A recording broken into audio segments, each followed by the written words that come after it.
Hyderabad Falaknuma police station పరిధిలో south zone DCP P Sai Chaitanya మరియు అదనపు డీసీపీ షేక్ జహంగీర్ ఆధ్వర్యంలో ఫ్లాగ్ మార్చ్ నిర్వహించారు. ఇందులో పోలీసు అధికారులతో పాటు పోలీస్ సిబ్బంది పాల్గొన్నారు. అందరికీ నమస్కారం.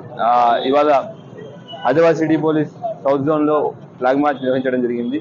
కాద్రి జమా నుంచి మొదలెట్టుకుని మన ఆర్ఎన్ కాలనీ, తర్వాత ఫాతిమా నగర్, వట్టపల్లి, తీగలకుంట నుంచి మనం ఇక్కడ రావడం జరిగింది. మొత్తం 2 గంటలు ఈ ఫ్లాగ్ మార్చ్ జరిగింది. దీంట్లో 2 ప్లాటూన్లు సిటీ ఆర్మ్డ్ ఫోర్స్ తో పాటు local officers, additional DCP south zone, ACP Falaknuma, inspector Falaknuma, తర్వాత లోకల్ ఆఫీసర్, ఎస్ఐలు, మిగతా ఆఫీసర్స్ అందరూ పార్టిసిపేట్ చేశారు.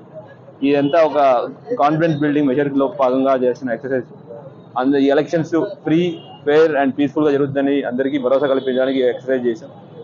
అట్లానే యాంటీ సోషల్ ఎలిమెంట్స్ కూడా మెసేజ్ వెళ్ళడానికి, ఎవరైనా ఈ వాతావరణాన్ని ఖరాబ్ చేయడానికి ఎవరైనా ప్రయత్నం చేస్తే వాళ్ళ మీద లా ప్రకారం స్ట్రిక్ట్ యాక్షన్ ఉంటుందని అందరికీ దీని ద్వారా ఒక మెసేజ్ అందరికీ ఇస్తున్నాం.